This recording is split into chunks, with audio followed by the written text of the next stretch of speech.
안녕하세요. 서비스 경영의 진심인 여자 변미영 소장입니다. 네, 저와 함께 이제 A 모듈 마지막 16강 같이 보도록 할게요. 자, 16강에서는 3장 의전과 그리고 4장 프레젠테이션에 대해서 같이 보도록 하겠습니다. 자, 먼저 이제 의전에 대해서 한번 보도록 할게요. 자, 의전의 의미는 시험에 자주 출제가 됩니다. 네, 자주 출제가 되기 때문에 꼭 숙지를 해두시면 좋을 것 같아요. 자, 의전을 뜻하는 프로토콜이라는 용어는 그리스 프로토콜은으로부터 프로토, 맨 처음이라는 의미와 콜은 붙이다의 합성어에서 유래가 되었다. 그래서 이게 시간이 흐르면서 외교 관계를 담당하는 정부 문서 또는 외교 문서의 양식을 지칭하는 것으로 이렇게 변경이 되었다가, 그리고 이제는 국가 간 관계에서 가장 기본이 되는 것으로 이렇게 의미가 진화되었다라고 이렇게 보시면 될 것 같아요. 자, 그래서 의전은 4번에 보시면 의식을 갖추고 예를 갖추어야 하기 때문에 높은 강도의 매너를 필요로 합니다. 높은 강도의 매너를 필요로 합니다. 시험에서 이렇게 한번 몇 번 출제가 됐었죠. 의전을 수행할 때는 VIP 고객에게도 어때요? 행사 규칙을 따르도록 강요해야 된다라고 이렇게 출제가 되었는데, 아니다라는 거죠. VIP 고객에게 물론 우리가 높은 강도의 매너를 필요로 하지만 이들에게 그 규칙을 따르라고 강요할 수는 없다라는 거. 네. 다음에 여기 보시면 이제 6번 보도록 할게요. 6번. 자, 6번에 보시면 의전은 국가 간의 관계 또는, 자, 얘기했죠. 자, 의전은 국가 간의 관계라고 그랬죠. 뭐 시험에서 개인과 개인 간의 관계. 이거는 아니다라는 거. 국가 간의 관계 또는 국가가 관여하는 공식 행사나 외교 행사, 그리고 국가 원수 및 고위급 인사의 방문과 영접 시에 지켜야 하는 규범을 의미를 합니다. 그래서 교재에도 나와 있지만 의전을 할 때 그 의전 범위죠. 국가 원수가 해당이 되죠. 그리고 고위급 인사도 이 의전의 범위에 해당이 된다. 그다음 의전은 외교 관계를 담당하는 정부 부서의 공식 문서 또는 외국 문서 양식을 의미하기도 합니다. 다음 8번에 보시면 기업에서 의전 업무의 대상은 내부 규정으로 정하고 있지만 일반적으로 최고 의사결정권을 가진 보시면 전현직 임원이라던가 또는 사회이사도 포함이 됩니다. 사회이사와 같은 동등한 위치에 있는 자에게 이 의전이 적용이 된다라고 이렇게 보시면 돼요. 그래서 가끔 그 의전의 범위 또 시험에 출제가 되기 때문에 꼭 여러분이 공부를 해두시면 좋을 것 같아요.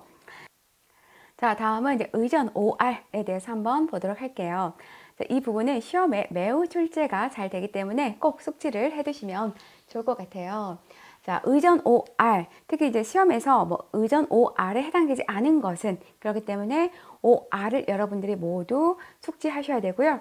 또한 각각의 그 의미들도 여러분들이 이해하셔야 됩니다.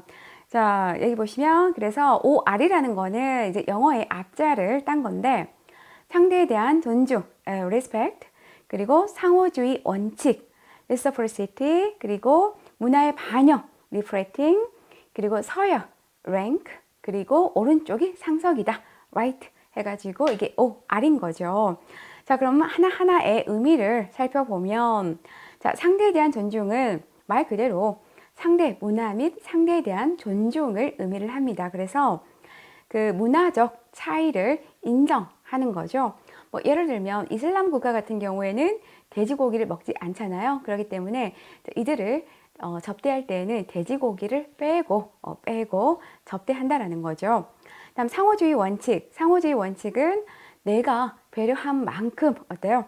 상대방으로부터의 배려를 기대하는 겁니다. 그래서 국력과 관계없이 모든 국가는 1대1 동등한 대우를 받아야 된다. 그래서 어떻게 보면 나라는 서열이 없어요. 국가는 서열이 없다라는 거.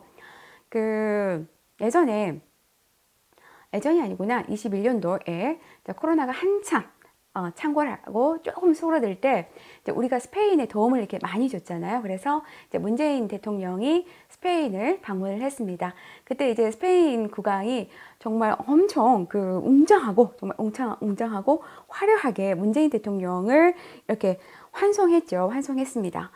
만약에 스페인 국왕이 한국에 내한을 한다면 어때요? 똑같이 웅장하고 화려하게 이렇게 환대를 해주는 게 바로 이 상호주의의 원칙이다라고 이렇게 보시면 되고요.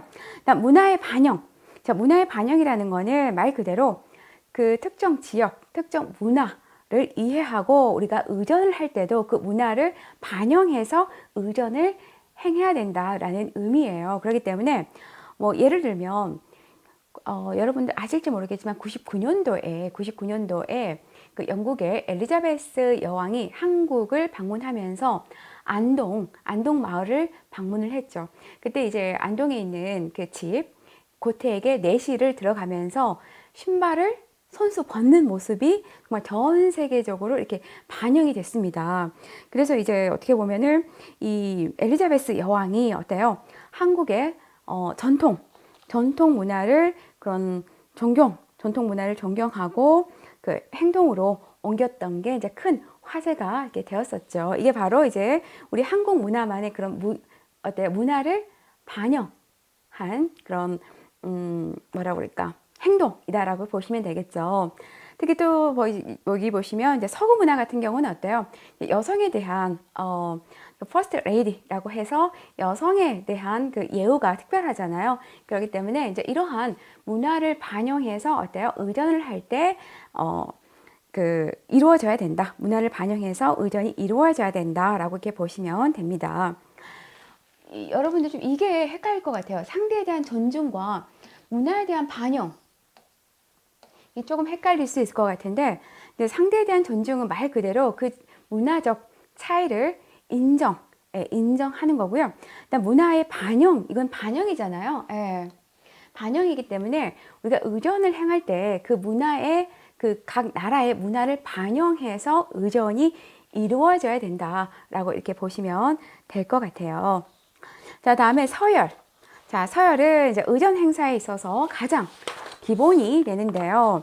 만약 이 서열을 무시하는 경우에는 해당 인사뿐만이 아니라 그 인사가 대표하는 국가나 조직에 대한 모욕이 될 수가 있다. 그래서 가끔 이제 우리 뉴스 보다 보면 어때요? 그 정상들 사진 찍을 때 우리나라의 뭐 대통령이 뭐 뒤에가 있으면 난리 나잖아요. 뭐 서열을 무시했다라고 해서 난리가 나는데, 자, 이러한 서열 매우 중요하다. 그래서 서열을 정하기 어려울 경우에는 뭘로 정한다고요? 알파벳 순서로 정합니다. 다음 이제 오른쪽이 상석이다. 자, 문화적, 종교적으로 우리가 왼쪽을 불결하게 여겨온 전통의 소산으로 인해서 항상 오른쪽을 상석으로 이렇게 합니다. 그래서 단상 배치 기준은 차석은 어때요? VIP 넘버 1의 오른쪽에 위치한다라는 거 기억을 해두시면 좋을 것 같습니다. 그래서 여기 보시면 국기에 대해서는요, 어때요? 상석을 절대 양보하지 않은 관행이 있기 때문에 자국과 상대 국기를 보통 함께 배치하는 경우 아마 여러분들 그 정상회담 할 때 많이 보셨을 것 같아요.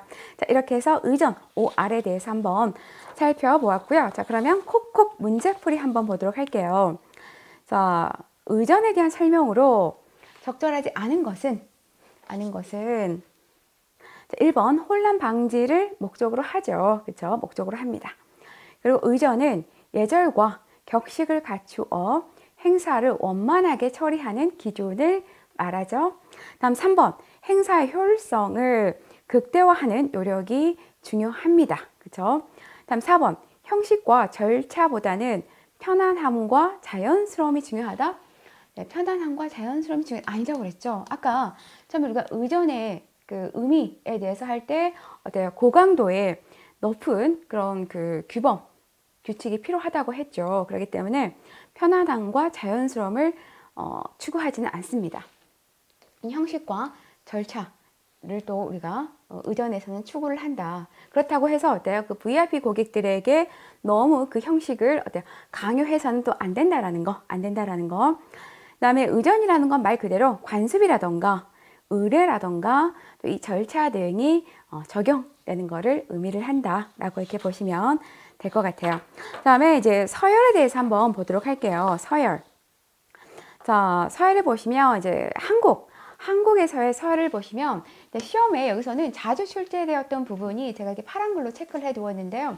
내가 이 서열을 다 외우기가 힘들다 하시는 분들은 이 파란색으로 체크된 부분만 이렇게 보시면 됩니다. 시험에서 이 부분만 지금까지 출제가 되었습니다. 그래서 가장 높은 서열이 대통령이죠. 다음에 국회의장, 그리고 대법원장, 국무총리, 그리고 이제 건너뛰어서 국무위원, 국무위원, 그리고 검찰총장 이렇게 순서로 시험에 몇 번 출제가 되었습니다. 다음에 이제 기본적인 관례상의 서열 보도록 할게요. 서열에서는 이 부분이 어때요? 시험에 매우 출제가 잘 됩니다. 자, 보시면 자, 우리가 서열을 정할 때는 첫 번째, 높은 주기가 서열의 상위 기준이 된다. 높은 주기가 서열의 상위 기준이 됩니다. 그리고 또한 연령도 어때요? 연령이 또 중요 서열의 기준이 됩니다. 그리고 당연히 남성과 여성이 참석을 했다면 여성이 상위이고요. 단, 만약 남성이 그 회사의 대표이다. 그러면 외회가 되겠죠. 그다음에 이제 부부 동반일 경우에 제가 이렇게 파란색으로 체크해 둔 부분이 이제 많이 시험에 출제가 되었던 내용이죠. 자, 부부 동반일 경우에는 남편의 서열과 동급이다. 꼭 기억을 해두세요. 남편의 서열과 동급이다라는 거. 뭐 시험에서는 부부 동반일 경우에는 그 부인이 남편보다 좀 아래이다 이렇게 몇 번 출제가 되었는데 동급이다라는 거. 그리고 이제 외국인이 당연히 상위이고요. 외국인이 상위이고 만약에 외국인과 한국인 중에서 보면 외국인이 상위인 거죠. 그리고 연장자와 연소자 중에서는 당연히 연장자가 상위가 되는 거죠. 그다음에 여성 간의 서열을 보면 이 부분은 그 시험에서 OX형으로도 많이 출제가 되었기 때문에 꼭 기억을 해두시면 좋을 것 같아요.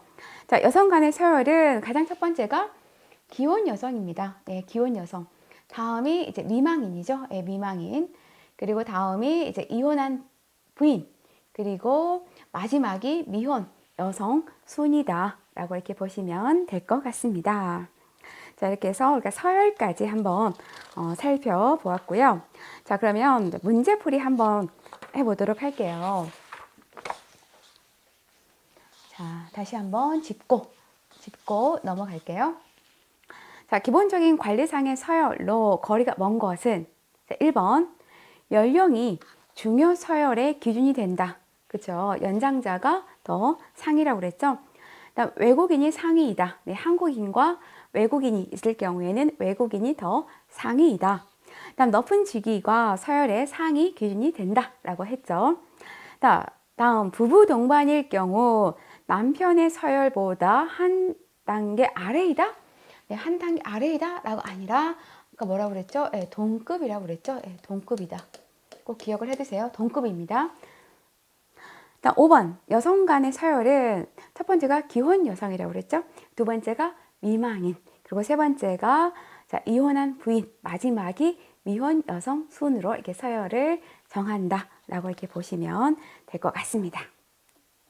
자, 다음에 이제 공식 의전 준비에서요. 먼저 공항에서의 영접 한번 보도록 할게요.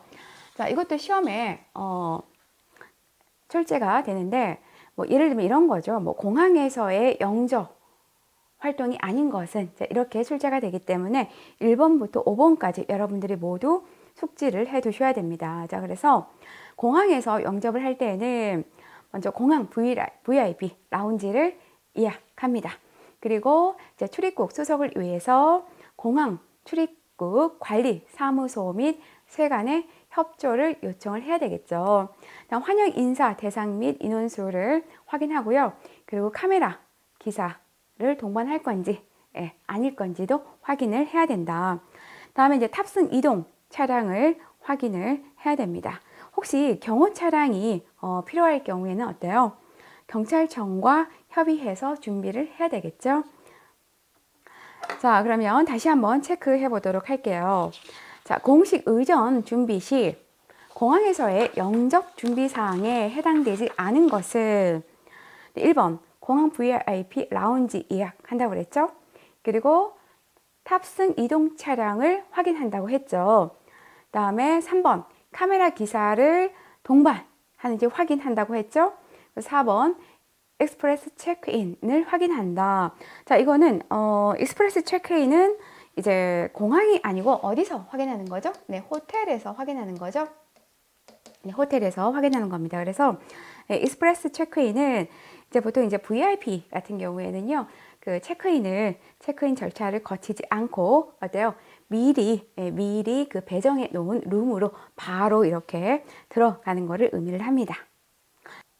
자, 다음은 이제 조금 더 부분 한번 짚고 넘어가도록 할게요. 자, 이 부분은 뭐 시험에 자주 출제가 되는 부분은 아닌데요. 일단 한번 짚고 넘어가도록 할게요. 자, 호텔을 선정을 할 때에는 행사장과의 거리 및 의전의 편의성을 고려해서 선정을 하고요. 그리고 이제 위험 지역의 최고급 호텔은 뭐가 있기 때문에 테러의 위험, 테러의 위험이 있기 때문에 피하는 것이 좋다. 가끔 뭐 시험에서 호텔을 선정을 할 때에는 뭐 그 지역에 명성이 있는 최고급 호텔로 한다라는 게 몇 번 출제가 된 걸 제가 본 적이 있는데 오히려 뭐 한다고요? 테러의 위험이 있기 때문에 가급적 피하는 것이 좋다. 다음에 여기 보시면 이제 CIQ하고요. 더블도 한번 보도록 할게요. 자, CIQ는 이제 커스터머, 그리고 이미그레이션, 그리고 쿼런턴 해가지고 이제 CIQ라고 하는데 출입국 시 반드시 이제 거쳐야 하는 3대 수속으로 세관 검사가 있죠. 세관 검사, 그리고 이제 출입국 검사, 그리고 검역. 세관 검사, 이제 출입국 검사, 그리고 검역을 의미를 합니다. 그래서 자, 지역에서 이루어지는 행정 사항을 보게 되면 자, 이 부분이 시험에 출제가 되었었죠. 여기 보시면 자, 행정 사항을 보면 휴대폰을 검사합니다. 휴대폰 검사를 하고요. 그리고 귀빈실 사용, VIP 영접에 대해서도 체크를 하고, 다음 여권 및 비자의 적절성을 검사합니다. 그리고 필요시 회의 참가 입국자의 건강 이상 유무 또는 동식물 검역 등을 체크한다라는 거 꼭 기억을 해두세요. 다음 더블도어 보도록 할게요. 자, 더블도어는 말 그대로 이제 귀빈 전용 출입국 게이트로 자, 여기에 해당되는 사람이 누구냐 이거를 여러분들이 숙지하고 계시면 됩니다. 자, 더블도어로 들어갈 수 있는 사람은요, 바로 전 현직 대통령, 그리고 전 현직 국회의장, 그리고 전 현직 대법원장, 그리고 전 현직 헌법재판소장, 그다음에 전 현직 국무총리, 그리고 전 현직 중앙선거관리위원회 위원장, 그리고 정당의 대표만이 이 더블도어를 사용할 수 있다. 근데 시험에서는 이제 이렇게 출제가 됐었죠. 뭐 예를 들면 수행원, 그러니까 이런 분들의 뭐 수행원. 수행원은 여기에 해당되지 않습니다.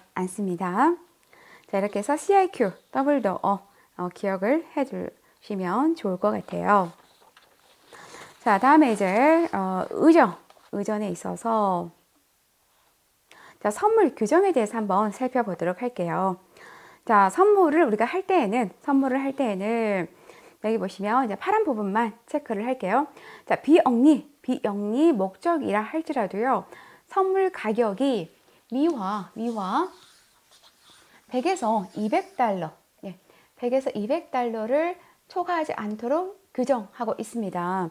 규정하고 있고요. 그리고 이제 그 대부분의 국가에서 외국 정상 등 귀빈을 위한 선물을 준비할 경우에는 어때요? 고가의 선물보다는 자국을 상징할 수 있는 그런 선물을 마련하죠. 뭐 시험에 가끔 고가의 선물을 준다라고 하는데 아니죠. 고가의 선물보다는 자국을 상징할 수 있는 그런 선물을 마련한다. 그래서 이제 적합한 선물로는 자국 또는 회사를 상징하는 뭐 전통 공예품이라던가 뭐 특산품 같은 것들. 그리고 여기 보시면 뭐 3번에 보시면 개인 신상 정보를 고려하여 자국을 상징하는 품목 중에서 가능한 기빈의 입장에서 어때요? 기빈의 입장에서 개인에게 뜻깊은 선물을 선정해서 주는 게 좋겠죠. 특히 이 부분, 한국은 어때요? IT 강국이죠. 세계 최고 IT 강국인 만큼 이와 관련된 선물을 더 어때요? 많이 선호한다. 그래서 이런 선물을 준비하면 좋겠죠. 자, 이제 5장 프레젠테이션 한번 보도록 하겠습니다. 자, 프레젠테이션. 물론 이 부분은 뭐 시험에 출제 빈도가 그렇게 낮지만 그래도 한번 짚고 넘어가도록 할게요. 자, 우리가 프레젠테이션을 할 때, 자, 전달력에 영향을 미치는 요소만 보도록 하겠습니다.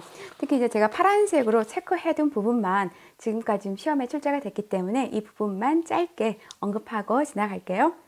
자, 먼저 자세는 어때요? 한쪽으로 삐딱하게 서거나 청중에게 등을 보이지 않는다. 뭐 가끔 뭐 시험에 프레젠테이션 할 때는 편하게 한쪽 다리에만 뭐 힘을 주고 뭐 선다 이렇게 하는데 아니죠. 그럼 한쪽 다리에만 힘을 준다라는 건 그 말이 의미가 뭐죠? 한쪽으로만 이렇게 삐딱하게 쓴다라는 거죠. 그다음 너무 한쪽에 오래 머무르기보다는 일정 범위 내에서 이제 자연스럽게 이렇게 움직이는 게 좋겠죠. 그다음 말투, 목소리는 단조롭지 않게 어때요? 강약, 고저, 장단을 고려하면서 말합니다. 그래서 우리가 목소리의 6요소를 보면 빠르게 할 건지, 천천히 할 건지, 크기, 그리고 높이, 길이, 숨쉬기, 쉬기, 길이 쉬기, 힘주기 등이 있다. 다음 언어는 가급적 어때요? 쉬운 어휘를 사용한다. 그래서 불필요한 단어라던가 너무 전문적인 용어를 남발해서도 안 된다. 다음 제스처. 네, 제스처를 볼 때는 여기서는 주머니에 손을 넣거나 팔짱을 끼는 거는 삼가하는 게 좋겠죠. 그리고 특히 누군가를 지칭할 때 이렇게 손가락이죠. 손가락으로 지칭한다던가 또는 만약 포인터기가 있으면 포인터기로 지칭한다던가 이런 것들은 좋지 않죠. 그리고 이제 시선 처리에서는 한 사람을 너무 오래 보지 않고 이왕이면 청중을 어때요? 골고루 이렇게 보면서 프레젠테이션을 하면 좋겠죠. 다음 조금 더 보게 되면 자, 그러면 프레젠테이션을 준비할 때 준비 사항 보도록 할게요. 자, 여기서도 제가 시험에 나왔던 내용들만 짧게 체크해 보도록 할게요. 자, 프레젠테이션을 준비할 때는 신뢰감을 줄 수 있는 발음이라던가 억양 등을 연습을 많이 하는 게 좋겠죠. 그리고 효과적인 첫인상 전달을 위해서 표정과 인사말을 준비를 합니다. 또한 명함을 주고받을 경우에는 어때요? 이왕이면 명함 케이스를 준비해서 가는 게 좋겠죠.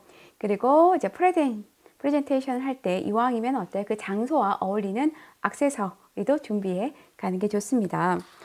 시험에서는 이렇게 여기서는 출제가 됐었죠. 예를 들면 자, 뭐 프레젠테이션을 준비를 할 때 밝고 경쾌한 분위기를 위해 요즘 유행하는 유머를 몇 가지 준비한다.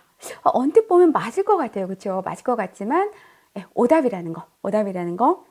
그리고 이제 프레젠테이션 시 효과적인 전달을 위해서 우리가 시청각 자료를 사용하지만 너무 많은 화려한 자료는 어때요? 오히려 우리가 프레젠테이션 하는데 집중에 방해가 되기 때문에 적절히 사용하는 게 좋다라는 거 이렇게 보시면 될 것 같습니다. 자, 그래서 이제 시청각 자료 활용. 그래서 다시 한번 보면, 자, 우리가 시청각 자료를 활용을 할 때에는, 자, 1번. 여기 보시면 청중들은 어때요? 청중들은 말이나 그림으로 설명할 때보다는 말과 그림을 함께 설명할 때 오히려 기억에 남는 비율이 높다. 이게 정말 아주 간헐적으로 시험에 출제가 되었던 것 같아요. 그리고 자, 시청각 자료를 활용하는 것은 아까 제가 말씀드렸지만 교육의 내용을 더 효과적으로 적극적이고 효율적으로 전달할 수 있도록 합니다. 그리고 또한 의사소통의 촉진을 도와주죠. 단 이거죠. 이거를 여러분들이 주의해야 되죠. 너무 많고 화려한 자료는 어때요? 강의에 대한 집중을 또는 수강생들이 교육을 듣는데 방해가 될 수 있기 때문에 적절하게 사용하도록 한다라고 이렇게 보시면 될 것 같습니다. 자, 이렇게 해서 이제 시청각 자료 활용까지 이렇게 한번 살펴보았습니다. 자, 이렇게 이제 우리가 이제 SMAT A 모듈에 막을 내렸고요. 또 저는 SMAT B 모듈로 찾아뵙도록 하겠습니다. 네, 수고 많으셨습니다.